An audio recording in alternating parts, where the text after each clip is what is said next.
Gentlemen and ladies of this beautiful country of ours, Kenya, welcome again to the scale. And this time round, we'll do it slightly differently. I know politics is a bit, I would say, in the standards of Kenya, it's a bit depressing. But we need to combine economic empowerment and politics, because basically what politics does to us is that it either improves our economic aspect or it does not. Those are two different things. So if they do good policies, then it simply means watu wataomoka.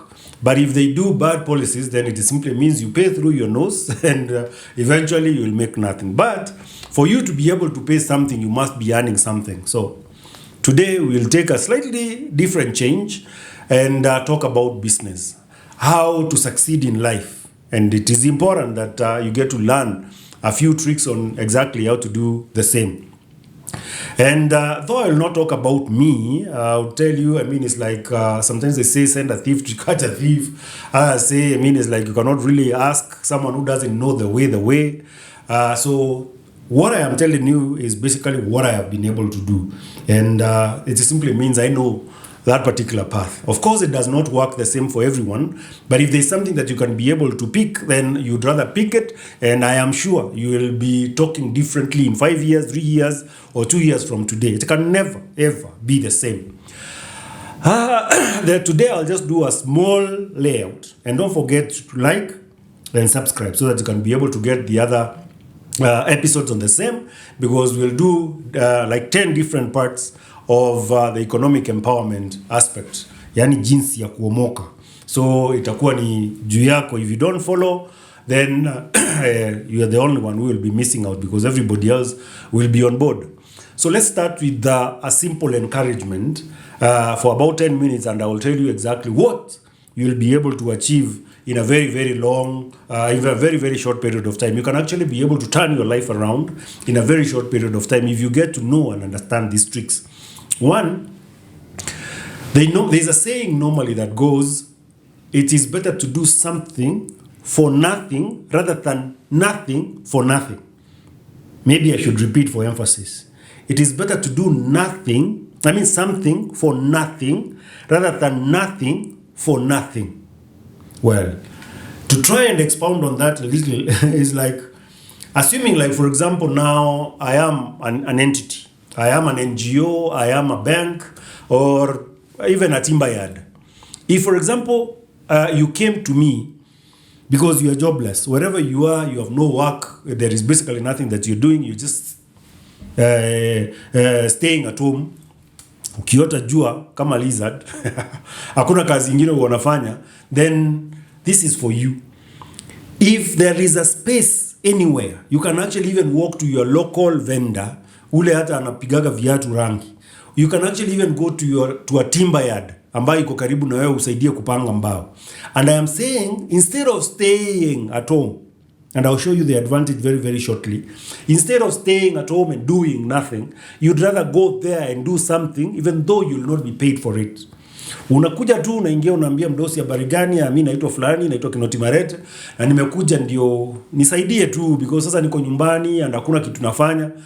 You know, most of the people actually I've noticed watu wakikuja vijana ama watu waomba uzunguko wakiomba, most of them ukikuja uambie it is okay, I'll give you 20 bob ukifagia kutoka hapa mpaka pale. Those guys most of the time wanakuambia enda basi unitafutie kifagio. When you go to get the broom, when you come back, the guy has disappeared because they don't really want to work. And that is basically the reason why you'll find most of the people again are jobless, because there is, and then there are also these other guys who will come and unamwambia kuna kazi hapa.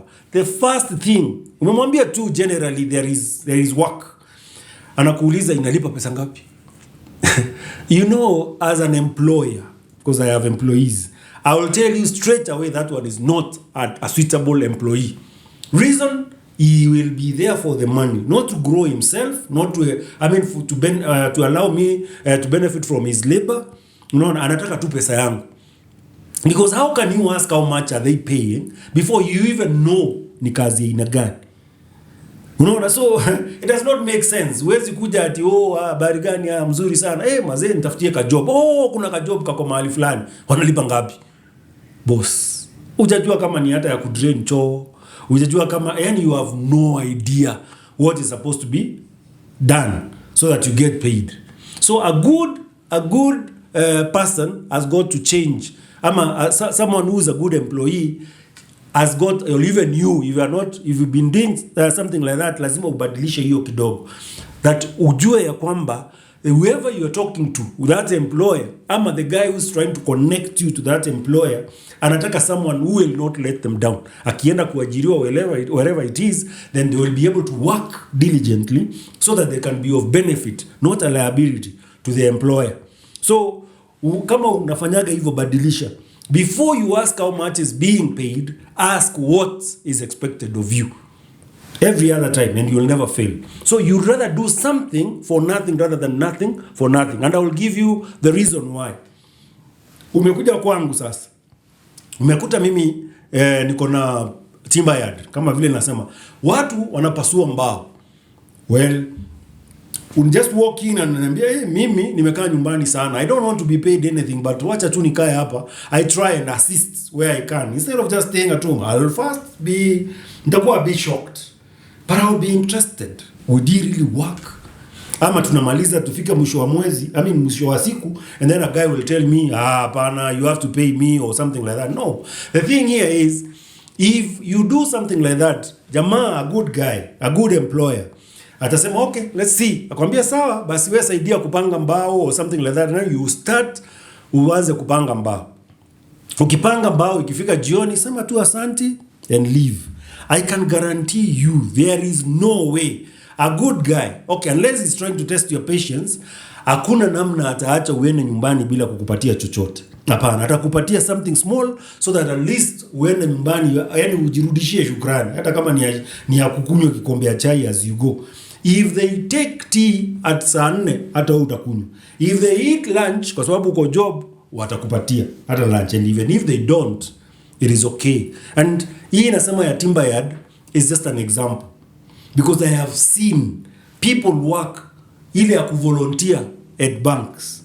Now the trick here is, within maybe a span of 3, 4, 5 months or even a year of you volunteering at that bank or at that timber yard or at that wherever it is, ukivolunteer tu, ifike a point wako na vacancy. Now, that's the time you should ask yourself, ule ataajiriwa ni nani? Kama kuna vacancy kwa ile kitu ulikuwa unasaidia, whatever you've been volunteering for, maybe you've been volunteering maybe even to sweep or something like that, but within that process of volunteering to sweep, they have discovered that you have papers. So they discover you are an accountant. You have the papers to do accounting. Now they have an opening for a teller. So do you think they will go do interviews? And interviews are also expensive. Kuita panels, kuita nani? No. Someone will just ask you, do you really have papers? Uko na papers? And then akikuuliza hivyo, if you have the papers, you give them the papers, voila, you got a job. So you see, it is better to have done whatever you did for nothing, because now eventually you'll get that. That is one advantage. The second advantage is experience. Tell me when niambie, kwa sababu this time round I'm talking to the ones who are looking for employment. Umetembea ukiuliza kazi. And you've even seen others being advertised on social media, others are being advertised on newspapers. Now, have you noticed that most of them ask for experience? You've never worked anywhere. You got out of school and you decided to stay with your mother. Or you decided to stay with your father. You never went out anywhere. If you went out and you are always asking for money, now where will you get the experience? So you see, when someone says with 2 years experience, with 3 years experience, you can simply say, I have volunteered at a certain place for the last 1 year. And someone will ask themselves, volunteered, worked for nothing? You would rather even join Red Cross or something like that and go save people or something like it. Hata uko kwa maandamano, because Red Cross, basically, you don't get paid. But if they have an opening, they will pick you for sure. So the second advantage I've said is for the experience. You get the experience. Better do something for nothing rather than nothing for nothing. There are numerous reasons why you should be able to do that. Number 3, actually, the third one, and maybe the last one that I should say, is there is that possibility that you will be exposed. Wacha niseme sasa nimevolunteer at a certain restaurant. They don't really have an opening or something like that. But I just show up and tell the owner, well, me, I've done catering, or maybe I've done housekeeping if it's an hotel, or maybe I've done food and beverage. Can I help in the kitchen? I just want to gain the experience, you know. I don't want to be idle. So uko jikoni umepika, you know, you get to know how to work with machines. Zile maybe you didn't even see in school. You've got dough mixers, you got whatevers and things like that. So it simply means you're building what I said, experience. You are gaining experience. That is one. So you are getting a hands-on, you know, experience on exactly how to work. But then again, even if the owner of that particular hotel does not employ you, who knows? Maybe because they have networks. People who own hotels, maybe they have an association of hotel owners. Upike vizuri. And then someone amuulize, wakiwa maybe someone amuulize, hey boss bana, me I'm looking for a cook, a serious cook. Amambia, I have a volunteer who's working with me and she's been with me for 3, 4, 5 months. Na nikula tu, anakula, hakuna kitu ingine. I mean, I don't pay her or whatever, but at least I give her a meal and maybe occasionally here and there 1,000 or 500 bob. Aende naye nyumbani, at least asiseme alifanya kazi. Na asipokuja, is a very good guy. Ananipigia, ananiambia, tomorrow I have an engagement, I will not be there. Since I'm not paying the person, you will not show up, and I'm okay with it. So he comes the day after that, it's okay, I'm all right. So it's like he's doing like internship, extended internship at my place. But I believe he's a good guy. So we mchukue tu, when you employ, so unaona. But now umekaa nyumbani na mama yako, and you are hoping that your mother will tell friends. And then these friends don't even know if you work well or you don't work well. They don't even know someone who's in your field of expertise. Ile mahali umetrain, hakuna mtu ambaye anajua mahali una whatever.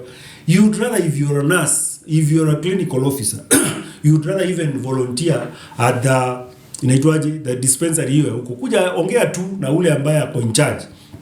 Mwambie nikubali mimi nikakae hapa nikusaidie kwa ABCD, hata kama nikufagia nitafagia tu. But I need that exposure. And then that is how you will get employed. So that is the first part. For those ones who are seeking, wale anatafuta kazi. So I think you like and subscribe so that I can give you the second tip.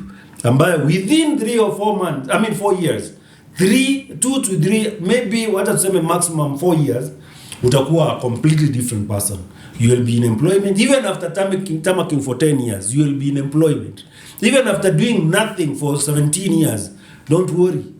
Once you listen to this to the end, you will be able to achieve something. Like and subscribe. And you can also leave your comments and questions. We'll be able to get back to you. Thank you. This has been The Scale for You with Kenoti Maret.